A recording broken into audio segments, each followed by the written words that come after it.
Hey everyone, I'm here with a man you might recognize from Ghost in the Shell, Xenosaga, sorry, had to mention it, love that game, and I love it too. 100 other things. Ziggy. He's been in, yes, you were Ziggy. He's been in Digimon, he's been in, God, Flint the Time Detective. Wow, that's only one, that's way out of there. But what I'm here for... Shell, Bleach. Oh, there we go. This is Robotech, Transformers, Pico and Kenshin, X-Men. Nice. Here's your buddy Ziggy. Yep. Digimon, the Joker, Mortal Kombat. Oh, that's right, Mortal Kombat versus DC Universe. And Raiden and that's Ansem. Mm-hmm. So I feel like my brain is swimming through a bog at this moment, but yes, go. So even if you don't recognize the face, you'll recognize the voice. This is Richard Epcar, and it's great to have you on the show. Thank you. It's great to be had. I need. Sorry, folks. He's voiced two different characters in the Lupin world. And I also directed the series. Oh, I forgot about that. Yes, let's not forget about that. Now I look like an idiot.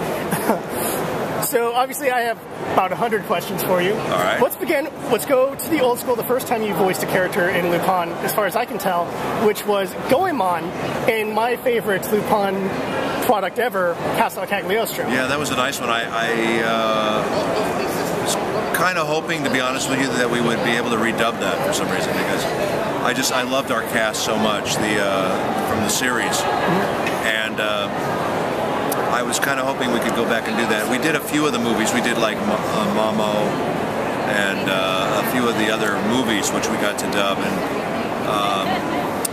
But anyway, yes, I went in and I did it, and it was a long time ago, as you said. I believe it was for Carl Masak, who did Robotech. It was his company, Streamline, who did it, and it was so long ago that I barely remember it, but we just kind of went in and did it, and then I didn't think much of this show. I didn't think I'd ever see it again, to tell you the truth, and then lo and behold, several years later, they approached me to direct this new series called Lupin III. And to be honest with you, I didn't even make the connection. That's how long ago it was. Oh, wow. So there was a couple of things that happened when we first started. They weren't happy with Tony originally, and I had to kind of fight to save Tony because they didn't like him. And you know, from their point of view, you have to remember when you're growing up with a certain cartoon, you have a sound in your head, the way he sounds, and. You know, it's like us watching the Flintstones or one of our cartoon series here, and if you saw it in another language and it has a completely different voice, you're going, that doesn't sound like the character, you know what I mean? So they had a problem with him, and I really fought hard for Tony, and I thought Tony did an amazing job. He did a great job, and I thought he was perfect, and I got to tell you something, I can't picture anyone else doing that part now. I just think he's so perfect for that. And I think all of us sounded really good as the characters, and I liked, you know, I know it's you know, I'm prejudiced, but I like our cast best of all the cast. There's a lot to really like about the cast. I don't tell Chris about this, but I do think you are my favorite Jigen. You are. Well, you know, it's interesting. I did a convention with Chris, and I had no idea that they were even doing it somewhere else. That was the first time because we were on this panel, and I'm introducing myself. And I did Jigen and Lupin III, blah blah blah, and then he goes to Chris and goes, I did Jigen and Lupin III, and I'm going, what the hell? And it was the first time, and I didn't realize it. And when you're in Japan, it's a little different because it's not like in the United States. If you have the rights for a character, let's say you're doing the Flash, for example. Yeah. You have the rights for the Flash in print, in television, in film, in games, and in every kind of avenue. But in Japan, they do it a little differently. You might have the rights for the Flash in the print, and another company will have the rights to do the Flash as a TV show, and another company will have the rights to do the Flash as a game. So you have all these different entities that own this character, the same character. So that's what, for example, when we did Xenosaga,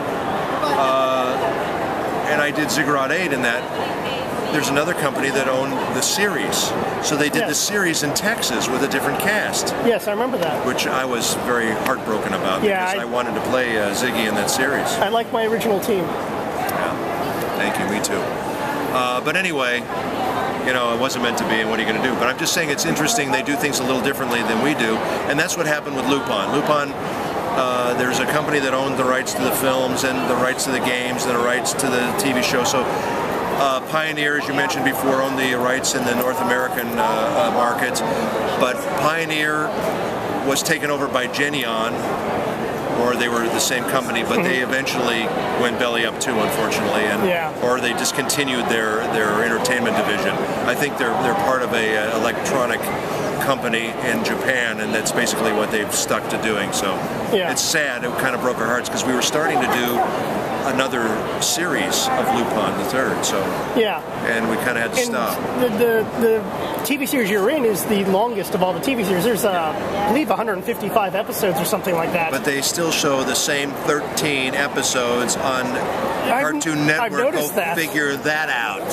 And you guys dubbed a good 50 Not that I'm better or anything. Right? Huh? You did at least, what, 50 or 60? No, we did 100-something of them. Oh, really? Yes, we did. That's why I get so aggravated when I see Cartoon Network, because they play the same show over. I'm going, I didn't know there's a bazillion of these out there. Play some new ones. For the love of God, Cartoon Network. Obviously, I've seen not that I'm bitter. A handful of episodes they played, and I've seen some of the other the dub. I've seen the Mamo, which is probably the only good dub I think that movie ever really got. There's some very we were supposed to do more of those movies. I would have loved to hear you guys more of the movies. Yeah, I mean the cast was wonderful.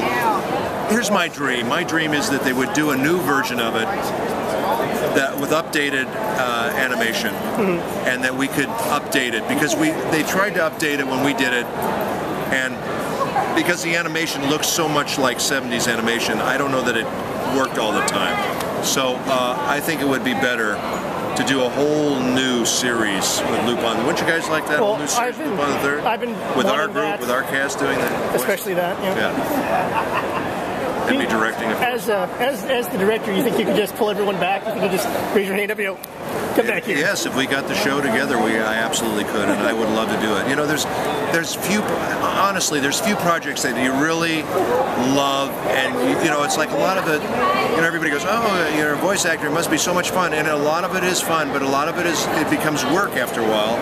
And there's a few of these shows that really stick in your head, and Lupin III was one of them, and I would love to do another version of that, an updated version with new animation, and to get the old gang back together, and I think we would knock it out of the park. Because every year they do a TV special, and we just don't really get any of them coming over here. No, I know. Most of the stuff we've gotten, I don't think we've gotten anything past the mid-90s. And, you know, every year there's 20 of some just sitting there floating in limbo, and I would love to hear you guys on some of my favorite ones, like Last Job and Angel Tactics. I would love to hear a U.S. dub, and preferably with your cast. Yeah, me too. And me too. It's unfortunate that no one's really grabbing those, because, you know, he's an iconic character in the U.S. and Japan. He is known and has inspired, he being Lupin, that is, has inspired other people throughout the years. Anyone who's worked on the projects always has a good story about it and how much they enjoyed it. Yeah. And you have a different experience because you're the director. I want to know how much input did you have with gathering your cast for the TV series? I had a lot of input with my cast, because I basically brought the people in. And what happened with Jigen was that they couldn't find anyone they liked as Jigen. We brought in about 200 different people to read for it, and they didn't like anybody, really. And then we're sitting around trying to figure out who we're going to get for this character, and finally the producer said to me, "Why don't you go in and read it, Richard? Let's see what it sounds like with you reading it." So I went in and read it. They said, "We found our Jigen." And they were thrilled, and I was thrilled, to tell you the truth, because I love the character. And generally when I direct stuff, I go, well, I'm going to get the cast, and I'll be the director, and I'll just direct the show. But it's so funny because it's happened to me on so many series where I go in as the director and I wind up playing one of the leads. It happened on Fighting Spirit. It happened on Noen.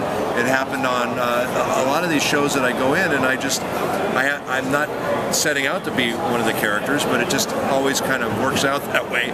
And I'm always delighted when it does, because it's always a lot of fun and it works out. And Jigen was a great character. I loved playing him, and I felt he was very close to me as you know, he was very similar to me in many ways, and that made it a lot of fun to play him. And I could be a little bit of a geek now. Jigen always refers to his favorite drink as bourbon. What's your favorite drink? Martini. Oh, nice. Gin or vodka? Both. Ooh. Yes. Nice. I like them both. I'm not partial to gin. So. Yes. Well, there's a great gin. We'll give him a little plug here called Hendrix. Have you heard of it? No, I have not. Try it sometime. I will. If you're a gin drinker, it may change your life. How about that, Henry? You should send me a case for that, for saying that. Are there any great little stories you want to wrap up with here? Because we're running low on time. Running out of time for Lupin III. Well, we talked about saving Tony. We got him in the show. We talked about all this other stuff. No, just we had a great time doing it, and like I say, I would love to do it again. It was one of my all-time favorite shows, and we laughed all the time.